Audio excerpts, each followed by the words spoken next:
The morning sun spilled across the glass walls of Heathrow's Terminal 5, casting long golden lines on the polished marble floor.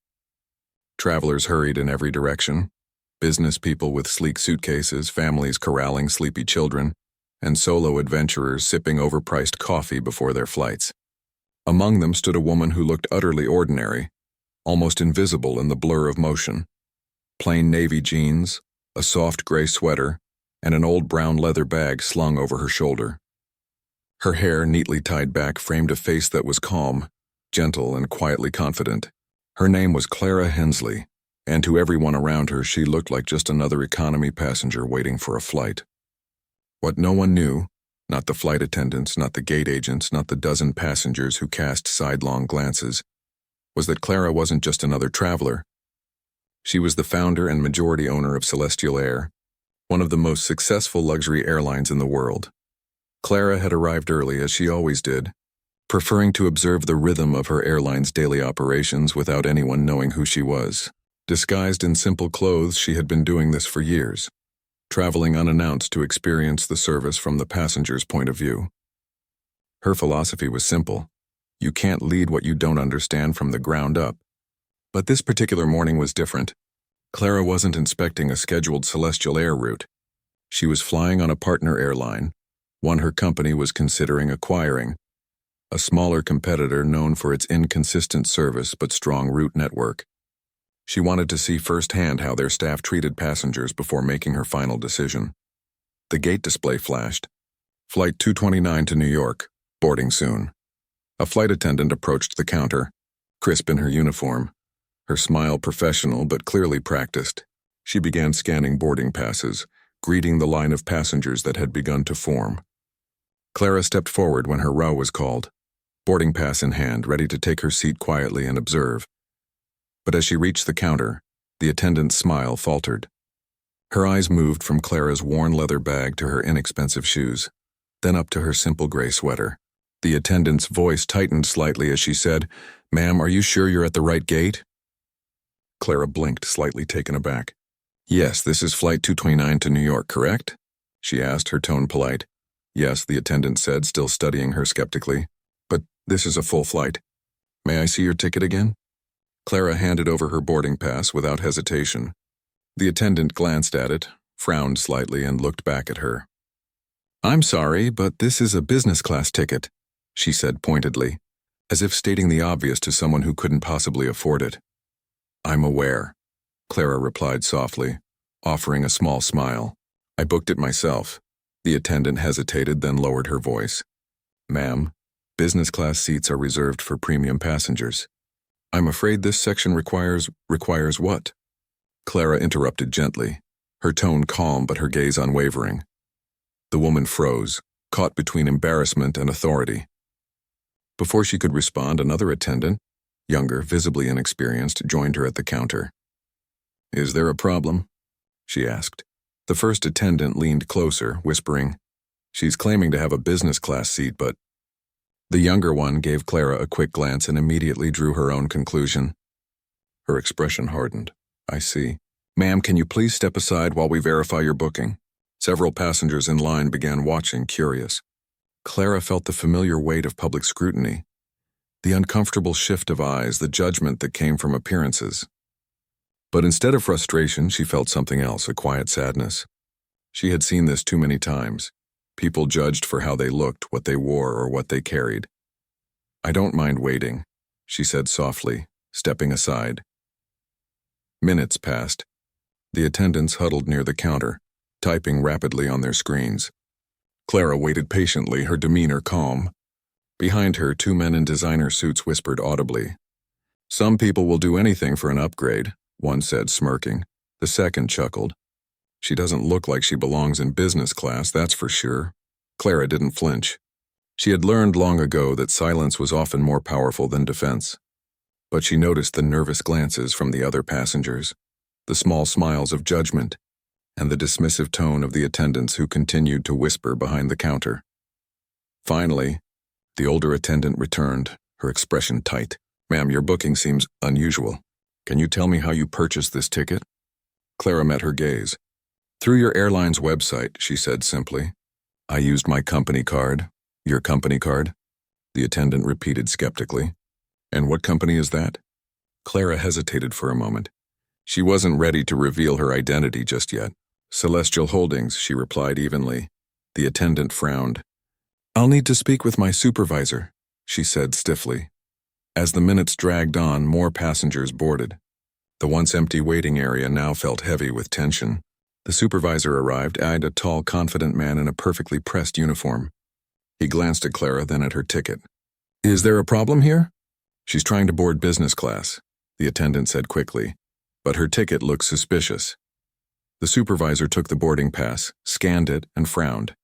This ticket was purchased under Celestial Holdings, he muttered, looking puzzled. Why would... He stopped mid-sentence, his eyes flicking toward Clara again. There was a faint spark of recognition in his gaze, but he couldn't quite place her. Is there an issue with my seat? Clara asked, her tone still calm. No, ma'am, he said finally, forcing a polite smile. But for security purposes, we need to confirm the payment source. Of course, Clara said, pulling out her phone. With a few taps, she opened her email and handed it to him. Here's the receipt from your corporate system. You'll find the confirmation number and my payment record. The supervisor's expression changed instantly. He studied the screen. Then his eyes widened slightly as he noticed the signature line on the digital invoice. Clara Hensley, CEO, Celestial Holdings. His jaw tightened. Just a moment, ma'am, he said quickly, turning to the attendants. They looked confused as he motioned them aside and spoke in hushed tones. Clara could hear fragments. That's her. The owner. Celestial Air. Partnership. Whispers spread quickly among the staff, and the passengers nearby began to notice. The same men who had mocked her moments ago now exchanged uncomfortable glances. The young attendant, who had been the most dismissive, turned pale, her professional facade cracking under realization. Clara watched silently, her expression unreadable. She had no intention of embarrassing anyone, but she wanted to see how they would handle their own mistake. After a tense minute, the supervisor returned. His demeanor completely changed. Ms. Hensley, he said respectfully, his voice lower now. Please accept our sincerest apologies for this misunderstanding. There appears to have been some confusion at the gate. Clara smiled faintly. No harm done, she said softly. May I board now? Of course, ma'am, he said quickly, motioning for her to proceed. And please, allow me to escort you personally. The attendant stepped aside, visibly shaken as Clara walked past them with calm grace. The same passengers who had stared and whispered now looked away, their expressions a mix of guilt and disbelief. As she approached the jet bridge, Clara paused and turned slightly toward the older attendant, the one who had first questioned her. For what it's worth, she said gently, you might be surprised how often kindness reveals more about a person than their clothes ever will. The woman opened her mouth to respond, but couldn't find the words. Clara continued down the bridge, her footsteps steady, her posture composed. Inside the aircraft, she settled into her seat, pulling out a notebook and jotting down observations. Not about her own treatment, but about how people responded under stress and perception. She wasn't angry. She was curious. As the plane prepared for takeoff, the captain's voice echoed through the cabin, cheerful and professional. Clara closed her eyes for a moment, the hum of the engines growing louder. She thought of the irony, being judged as poor on a flight operated by a company she was considering buying. It was a reminder of something she had always believed. Wealth and power meant nothing if not paired with humility. By the time the aircraft soared above the clouds, she had already decided. The acquisition would go forward, but the first change she'd make would be in staff training. Not on service procedures, but on something far more important: respect. Little did the crew know, the woman they had kicked off and then hurriedly reboarded was about to change the entire culture of their airline, and, in the process, teach the world an unforgettable lesson in humility, empathy, and quiet strength. As Flight 229 taxied down the runway, the low hum of the engines filled the cabin, blending with the rustle of seatbelts clicking into place.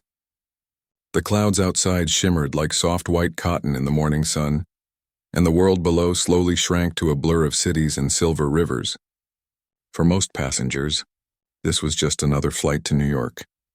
For Clara Hensley, however, this journey carried deeper meaning, not because of where it was headed, but because of what had just happened on the ground. She sat in seat 2A, right by the window, her notebook open on her lap. The words she had written were concise. Perception still defines treatment. Empathy, training needed. Hierarchy kills humanity. She had long believed that success wasn't measured by numbers or expansion, but by how people were treated when no one thought they were important. What she'd just experienced at the boarding gate wasn't new to her. It had happened before countless times, though rarely so bluntly. But this time she had a purpose for being there, and it was about to become a turning point for an entire company. Across the aisle, the senior flight attendant, Rebecca Lang, couldn't stop glancing in Clara's direction. Her earlier confidence had evaporated. She replayed her actions in her head. The judgmental tone, the look she'd given Clara's clothes, the whispered comment to her colleague. Shame burned at the edges of her composure. She had no idea that the woman she'd misjudged was her ultimate employer's boss, the very person who could decide her future at the airline. The younger attendant, Kayla, fidgeted nervously near the galley, whispering to Rebecca whenever she passed by. "Are you sure that's her?" she muttered, barely audible over the sound of the engines. Rebecca nodded slightly. "The supervisor said so. Clara Hensley, the founder of Celestial Air. I can't believe it." Kayla's face drained of color. We basically threw her off the plane." Rebecca rubbed her temple. "Don't remind me." Unaware of their hushed panic, most passengers had returned to their routines, settling into movies, flipping through magazines, or ordering drinks. But a few still stole curious glances toward Clara. The two businessmen who had mocked her before now avoided eye contact entirely, pretending to read newspapers they hadn't opened. The irony wasn't lost on Clara. She smiled faintly, tracing her pen over a note. Judgment fades faster than guilt. A soft chime rang, and the flight attendants began their service round. When Rebecca approached Clara's row, her voice trembled slightly. "Would you care for something to drink, Ms. Hensley?" Clara looked up, her expression calm and kind. "Just water, thank you," she said. Rebecca nodded quickly, returning moments later with a glass of chilled water, which she placed on Clara's tray table with the care of someone handling glass art. "If there's anything you need, anything at all, please don't hesitate to ask," she added. "Thank you," Clara said simply, her tone neither cold nor forgiving. Rebecca lingered for a second, guilt tugging at her before moving on. As the plane reached cruising altitude, the captain's voice broke through the speakers. "Good morning, ladies and gentlemen. This is your captain speaking. We're currently flying at 36,000 feet with clear skies ahead. Estimated flight time to New York is 6 hours and 20 minutes. Sit back, relax, and enjoy your flight." The calm voice filled the cabin and the tension seemed to ease. But for Clara, relaxation was the last thing on her mind. Her thoughts turned inward, to the meaning of leadership, to how power could distort perception. She thought of her father, who'd once been a maintenance worker at an airline decades ago. He had raised her to respect every role, every person, regardless of rank. He'd told her once, "The sky looks the same from every window, whether you're in first class or economy." Those words had guided her entire career. Halfway through the flight, Clara stood and walked toward the lavatory. As she passed through the aisle, she overheard two flight attendants whispering in the galley. "She doesn't act like a billionaire," Kayla said, almost in awe. Rebecca sighed. "Maybe that's the point." Clara paused for a moment, then continued walking, pretending she hadn't heard. But the comment made her smile quietly to herself. That was exactly the point. When she returned to her seat, she found a folded napkin on her tray table. In neat handwriting, someone had written, "We're truly sorry for how we treated you earlier. It won't happen again." The crew. She looked toward the attendants, who both stood near the galley pretending not to watch her. Clara nodded subtly in acknowledgement, not out of triumph but understanding. Mistakes were part of being human. What mattered was whether people learned from them. As hours passed, the cabin grew quiet. Most passengers slept or watched movies.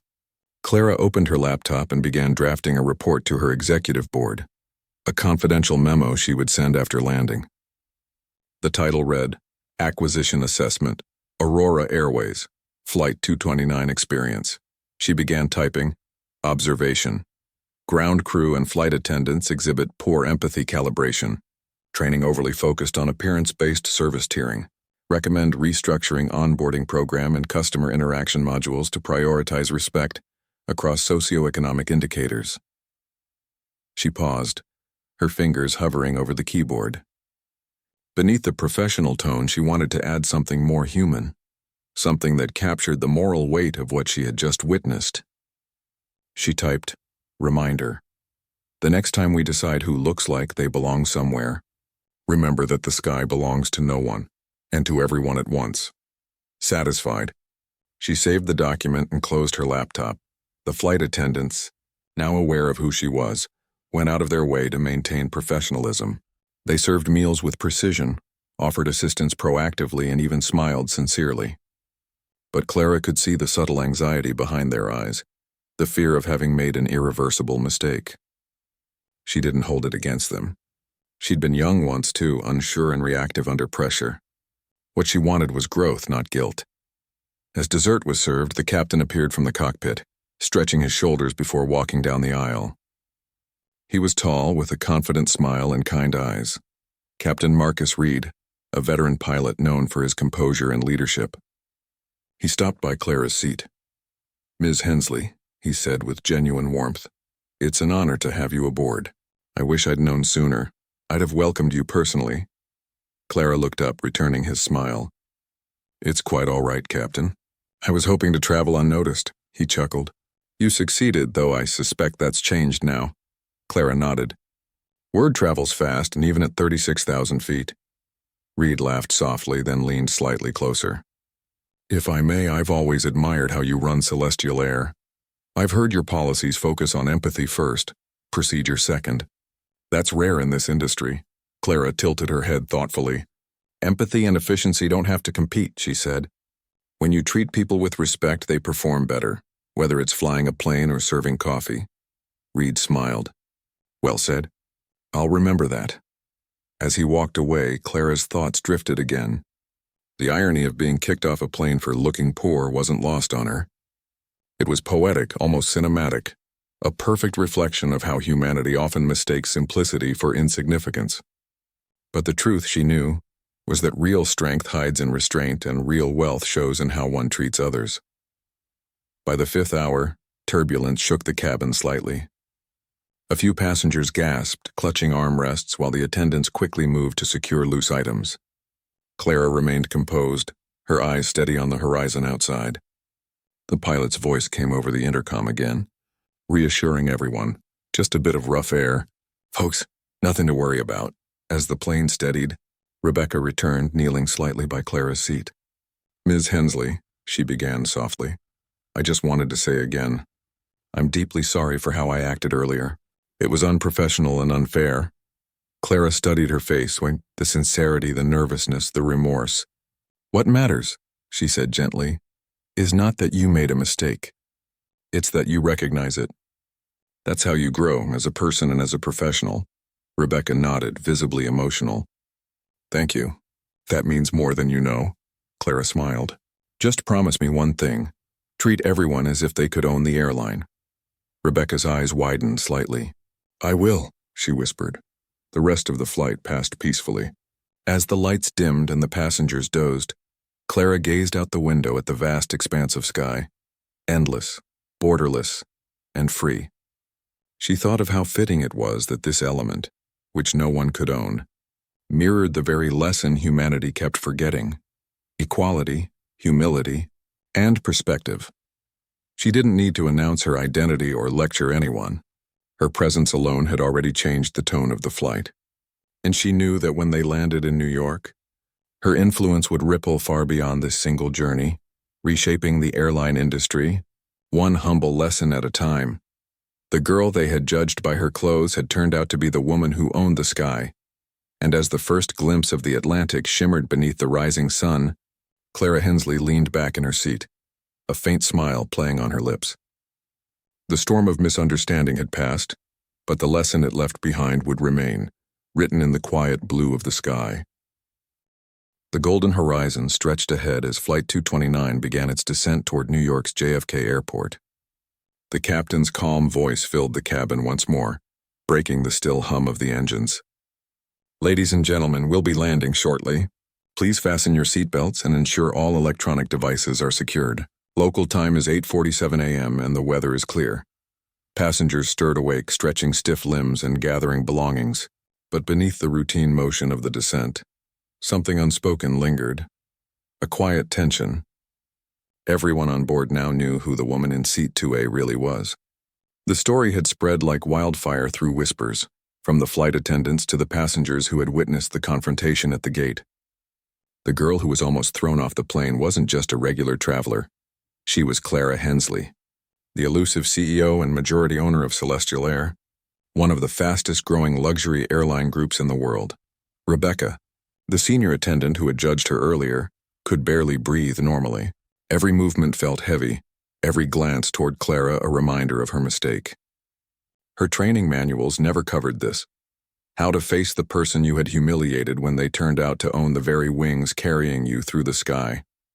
As the plane descended through layers of cloud, the world outside became sharper, tiny cars moving rivers of light, a glittering city stretching endlessly beneath them. Clara gazed out the window, serene as if watching a painting come to life. But her thoughts were far from peaceful. She had always preferred anonymity. Despite her success, she had avoided interviews, red carpets, and social media appearances. Her philosophy was simple: lead quietly, impact loudly. But moments like this reminded her why that was so hard. People still judged based on appearance, not on purpose. She replayed the moment at the gate, the guard's dismissive tone, the way Rebecca had smirked, the laughter of the businessmen nearby. It wasn't anger that filled her now. It was determination. The airline industry was built on image, uniforms, prestige, luxury. But beneath that polish, it often lost its humanity. And if she, the owner, could be treated that way, what hope did regular passengers have? As the plane touched down with a smooth thud and rolled toward the terminal, Rebecca's voice came through the intercom, slightly trembling. Ladies and gentlemen, welcome to New York City. On behalf of the crew and Celestial Air, we thank you for flying with us. She hesitated for a fraction of a second before adding, and we sincerely hope your experience with us today was a pleasant one. Clara smiled faintly. That line carried more irony than anyone realized. When the plane came to a complete stop, the seatbelt light went off, and passengers began to stand. But most eyes turned, subtly, respectfully toward Clara. Some nodded. A few even smiled awkwardly as if to apologize without words. The businessmen from earlier stood frozen in the aisle, their briefcases clutched awkwardly. One of them cleared his throat and muttered, "Ms. Hensley, we didn't realize." Clara raised a hand gently. "No need," she said, her tone even. "You realize something more important today, I hope." They nodded silently, their faces flushed. As passengers filed out, Clara waited patiently, allowing everyone to leave before she stood. Rebecca approached her, hands clasped tightly. "Ms. Hensley," she began, voice shaking. "Before you go, I want to thank you for your kindness on board. I behaved terribly at the gate, and I don't deserve your patience." Clara looked at her for a moment. Really looked. The woman's face, lined with exhaustion and regret, wasn't that of a villain. It was someone molded by a system that rewarded surface-level service, not sincerity. "You made a mistake," Clara said quietly. "But mistakes are how we learn who we are. What matters now is what you do next." Rebecca's eyes welled up. "I'll never forget this," she said. "I hope you don't," Clara replied softly then. With that same quiet grace that defined her, Clara stepped off the plane. As she entered the terminal, the crisp air of New York hit her face, a mix of jet fuel, coffee, and the hum of life. Waiting near the arrival gate was Adrian Cole, her executive assistant, holding a sleek black tablet. His eyes widened as soon as he saw her. "Ma'am, are you all right?" he asked immediately, concern lacing his voice. "I got an alert that there was an incident before takeoff." Clara raised a hand, smiling faintly. "I'm fine, Adrian, but yes, there was an incident. One we're going to learn from." He nodded, though confusion lingered in his eyes. "Should I prepare a report?" "I already did," she replied, handing him a USB drive. "Flight 229. Review it and schedule a meeting with the operations team tomorrow morning. I want every department, customer service, flight training, HR, all in attendance." "Yes, ma'am." Adrian said, adjusting his tie. Should I inform PR? Clara thought for a moment. No press, not yet. This isn't about image. It's about culture. They began walking toward the private exit where a black sedan awaited. As they passed the terminal window, Clara caught sight of the Celestial Air logo on the plane's tail. A pair of golden wings spread against a deep blue background. It gleamed under the sunlight, powerful yet serene. You built this empire, Adrian said, noticing her gaze. You don't have to fly commercial routes anymore. You have private jets, entire fleets at your disposal. Clara smiled softly. And if I stop flying among people, I'll forget what it means to serve them. They exited the terminal and the car door opened. But before Clara stepped inside, a reporter who had been waiting nearby, unaware of what had happened, called out, Ms. Hensley, you're rarely seen traveling economy routes. Any particular reason for today's flight? Clara turned, her expression poised and calm. Perspective, she said simply. It's the one thing money can't buy. The reporter blinked, taken aback as Clara slipped gracefully into the car. As the sedan pulled away from the curb, Adrian looked over. If I may ask, he said cautiously, what happened on that flight? Clara leaned back in her seat, watching the city skyline pass by. Let's just say, she replied, I was reminded why empathy training isn't optional. Adrian chuckled softly. So someone judged you again, didn't they? Clara nodded. They did, but not for long. She pulled out her notebook again, flipping to a fresh page. At the top, she wrote, Project Aurora, Rebuilding Humanity in the Skies. Beneath it, she began outlining plans for a new internal initiative, one that would revolutionize her airline's approach to customer experience. No longer would employees be taught to prioritize appearances. Instead, they'd be trained to value dignity over display, kindness over class. Back at JFK, the crew of Flight 229 had gathered in the staff lounge. Word had spread through every corner of Celestial Air, from the ground teams to corporate headquarters. Some were stunned. Others were scared. Rebecca sat in silence, staring at her hands when the intercom crackled to life. Attention all Celestial Air employees, a calm, authoritative voice said. This is Clara Hensley. I'd like to address what happened today on Flight 229. A mistake was made, one rooted not in malice but in assumption. Let it serve as a lesson to us all. We are not in the business of judging passengers. We are in the business of serving them, with respect and humility. The sky belongs to everyone, and as long as our name is written on those wings, so does our responsibility. The room went silent. Rebecca felt tears fall down her cheeks. It wasn't just guilt anymore, it was gratitude. Clara hadn't fired her, hadn't humiliated her. Instead, she had chosen to teach. When the announcement ended, the lounge erupted in quiet murmurs. But in that moment, something had shifted. The airline that prided itself on luxury was beginning to rediscover its soul. As for Clara, she looked out at the Manhattan skyline from the backseat of her car, the sunlight catching the edge of her reflection in the window. For a fleeting moment, she smiled, not with pride, but with peace. The lesson had taken flight, and this time everyone would learn to see beyond the surface. The following morning, Clara Hensley arrived at Celestial Air's headquarters in downtown Manhattan, the sunlight glinting off the glass and steel skyscraper that housed her empire. Unlike most billionaires, she didn't arrive in a chauffeured private jet immediately. Instead, she entered through the employee entrance, observing the day-to-day hum of activity, janitors mopping floors, administrative assistants answering phones, and flight attendants arriving for their morning briefings. It was important to her to witness the pulse of her company from the ground up, especially after the events of Flight 229. Inside the executive suite, her team gathered, Adrian Cole, her ever-reliable assistant, Thomas Reed, the head of operations, and Rebecca Lang, the senior flight attendant who had been at the gate that morning. The atmosphere was tense, a mixture of anticipation, anxiety, and curiosity. Everyone knew Clara had a plan, but no one fully understood the extent. Clara addressed them directly, her voice calm yet commanding. Yesterday on Flight 229, a mistake occurred, one rooted in assumptions, not malice. Yet assumptions can cause more harm than intent ever could. We have an opportunity now, not to punish, but to teach, learn, and transform. She paused, letting her words sink in. I want to launch Project Aurora, a comprehensive initiative that will revolutionize how we train, evaluate, and empower our staff. This project is not about protocol alone. It's about empathy, respect, and recognizing the humanity in every passenger, regardless of appearance or social status. Rebecca shifted in her seat, her nerves palpable. Ms. Hensley, with all due respect, how do we implement something like that? Our training modules focus on procedures, safety, and service standards, not on judging passengers based on clothing or demeanor. Clara nodded, acknowledging the concern. That's precisely the problem. Standard operating procedures are necessary, yes, but they are incomplete. Employees need to understand why they do what they do. We're going to implement a multi-phase program, starting with hands-on immersion. Employees will experience simulated passenger scenarios designed to challenge assumptions, uncover biases, and foster empathy.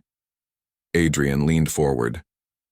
Simulations sound good, but won't this require months of training? We have hundreds of employees across multiple hubs. Clara smiled faintly. Change is never instant, but it must be intentional. I want small groups trained first, those who interact most directly with passengers. Flight attendants, gate agents, boarding staff. If they embody this new approach, it will naturally ripple outward, Thomas Reed interjected, concern etched across his face. And what about metrics? How do we ensure the initiative actually works? Airlines thrive on efficiency and measurable outcomes. Customers care about punctuality, amenities, and safety, not philosophical lessons. Clara met his gaze steadily. Metrics are important, yes, but human behavior is just as crucial. We will track not only operational efficiency but passenger satisfaction, incident reports, and employee engagement. True excellence emerges when all three intersect. Rebecca swallowed hard, memories of the gate incident flooding back. Ms. Hensley, I want to participate. I want to learn and help implement this. I understand now how my assumptions hurt someone, hurt you, and by extension the airline's reputation. I don't want that to happen again. Clara's expression softened. That's why Project Aurora will be as much about personal reflection as professional training. Every employee will participate in sessions where they confront their biases, role-play scenarios, and discuss outcomes openly. Mistakes are not punished.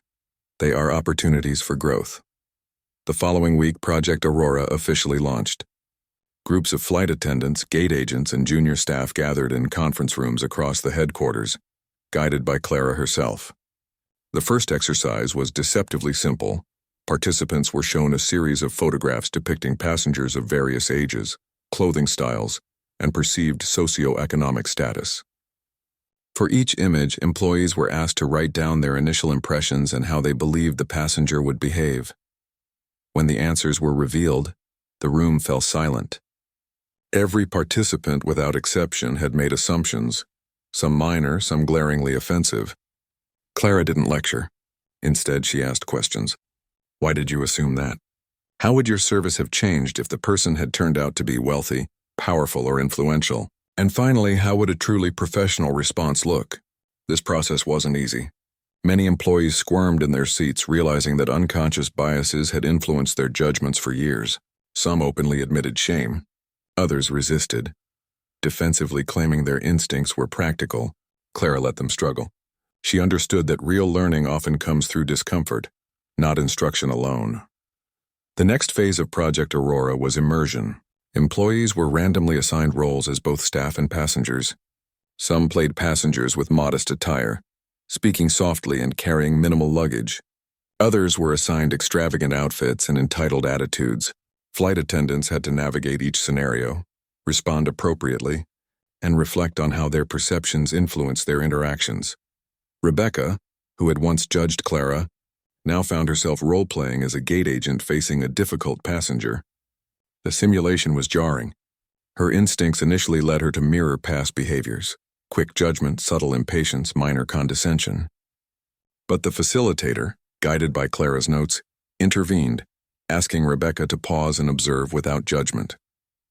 By the third scenario, Rebecca noticed the profound difference. When she approached the passenger without assumption, their response was more cooperative, their mood calmer, and the experience smoother for both sides. Across the sessions, the transformation was palpable.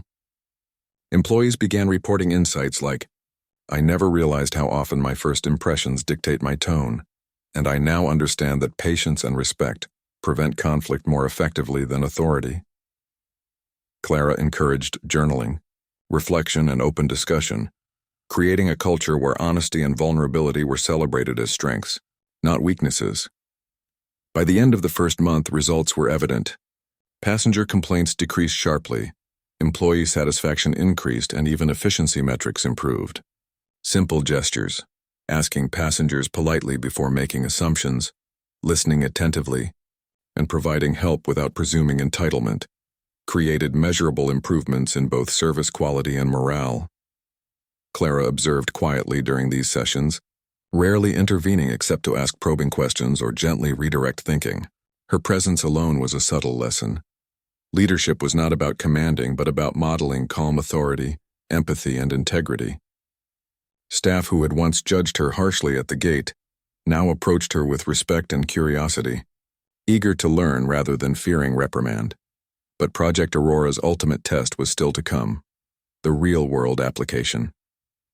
Clara arranged for a series of flights where employees trained in the program would interact with unannounced mystery passengers, posing as ordinary travelers, VIPs, or challenging personalities. These scenarios, unseen by the staff beforehand, would reveal whether the lessons had truly taken root or if old habits would resurface under pressure. Clara herself chose to participate as one of the mystery passengers on the first test flight. Disguised in simple attire, she boarded quietly, observing how trained employees responded to her presence without knowing her identity. What she witnessed was remarkable. Attendants greeted her politely, addressed her by name after confirming her boarding pass, and handled a sudden seat change request with professionalism and calm. No one questioned her appearance, demeanor, or luggage. The transformation was complete. After the flight, Clara revealed her identity to the stunned staff. There were gasps, tears, and awed silence. Rebecca, now seasoned in the lessons of empathy, looked at Clara with newfound admiration. "I understand now," she whispered. "It's not about the passenger you think they are. It's about how you treat every human being." Clara smiled, her eyes warm but firm. "Exactly. Respect is not conditional. It's the foundation of trust, loyalty, and excellence." Project Aurora quickly became the cornerstone of Celestial Air's corporate culture, expanding beyond flight crews to administrative staff, customer service representatives, and even executives. Other airlines began to take notice, studying Celestial Air as a model for how empathy-driven training could revolutionize operations. Clara had taken a single incident, being judged and nearly ejected from a flight, and turned it into a movement that reshaped the airline industry. As weeks turned into months, Clara often reflected quietly on that moment at the gate. What could have been humiliation had become opportunity. What could have been embarrassment had become instruction. And what could have been a small incident in an airport terminal had become the catalyst for transforming how people saw and treated one another in the skies. Through Project Aurora, Clara Hensley had achieved something more valuable than profit or fame. She had proven that leadership rooted in empathy and humility creates enduring impact, that every interaction, no matter how brief, carries weight, and that true authority is earned through respect, not appearances. The sky, as she had always believed, belonged to everyone, and under her guidance, everyone aboard Celestial Air would now learn to soar with dignity. Months passed since the infamous Flight 229 incident, and Celestial Air had changed in ways no one outside the company could have anticipated. Clara Hensley, once an invisible figure behind boardroom walls and financial reports, had become a quiet force of transformation, reshaping not just her airline, but the industry standard for how employees treat passengers and one another. The morning sun streamed through the glass panels of the headquarters as Clara walked through the bustling terminal, observing employees in action. The gate agents greeted passengers with calm attentiveness, flight attendants offered personalized assistance without assumptions, and even the ground staff carried themselves with a renewed sense of purpose. Each smile, each respectful exchange was evidence that Project Aurora had taken root deeply. Rebecca Lang, once the gate attendant who had judged Clara for her appearance, now stood beside her, proud and composed. "It's amazing to see the difference," she said softly. "I never imagined empathy training could have such an effect on our efficiency morale, and passenger satisfaction. Clara nodded, her gaze sweeping across the busy terminal. It's proof that respect and humility are contagious. When you treat people as human beings first, everything else falls into place. Meanwhile, word of Celestial Air's transformation had spread beyond corporate circles. Industry publications began featuring stories about the airline that redefined customer service, emphasizing not luxury or perks, but humanity, respect, and equality in the skies. Airline competitors took notice, sending executives to observe Project Aurora in action, curious how a single initiative could yield measurable results in satisfaction, loyalty, and employee engagement. But Clara's focus remained on the passenger experience, the core reason she had launched Project Aurora in the first place. She often traveled incognito on domestic and international flights, observing firsthand how employees applied their training. On one flight to Tokyo, she noticed a young flight attendant calmly assisting a family with limited English proficiency. The attendant didn't treat them as a burden. She treated them with patience, guiding them through procedures with clarity and care. Clara smiled to herself. This was exactly the transformation she had envisioned. Even her executives felt the shift. Adrian Cole, ever her vigilant assistant, had observed a remarkable change in corporate culture. Meetings were now more collaborative. Employees spoke openly about challenges and proposed solutions rooted in empathy, not hierarchy. Mistakes were addressed constructively, and leadership had become more accessible and human. Clara's presence was still felt, but it was subtle, empowering her team rather than intimidating them. One afternoon, Clara hosted a company-wide event to celebrate the first anniversary of Project Aurora. The room was filled with employees from every department: pilots, flight attendants, ground staff, and administrative teams. Each shared stories of personal growth, lessons learned, and moments where they had applied empathy to real passenger interactions. Tears were shed, laughter shared, and a collective pride filled the room. Clara stepped onto the stage, her presence calm yet magnetic. She spoke softly, yet every word carried weight. When I was almost denied boarding on a flight I owned, I realized how easily assumptions cloud judgment. That experience could have been a source of embarrassment or anger, but I chose to see it as an opportunity to teach, learn, and transform. Today, Project Aurora has not only improved our airline, it has changed how we see one another, how we treat passengers, and how we define leadership. The room erupted in applause, but Clara's eyes sought the employees' faces, lingering on those who had struggled most during the initial training. She wanted them to understand that success wasn't in applause, but in the quiet, consistent application of respect and humility. Months later, a major award was announced. Celestial Air received the Global Excellence in Customer Experience Award, recognizing the airline's innovative approach to employee training and passenger care.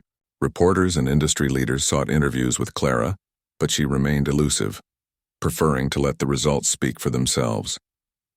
Her philosophy was simple: impact matters more than recognition.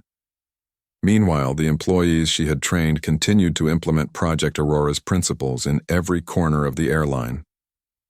Conflict resolution improved, complaints dropped dramatically, and passenger satisfaction scores soared. Staff who had once judged superficially now approached every interaction with thoughtfulness.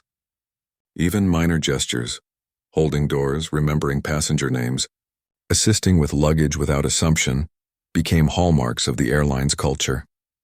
In her private moments, Clara reflected on the journey from that fateful day at JFK. What could have been a humiliating encounter had instead sparked a revolution of empathy.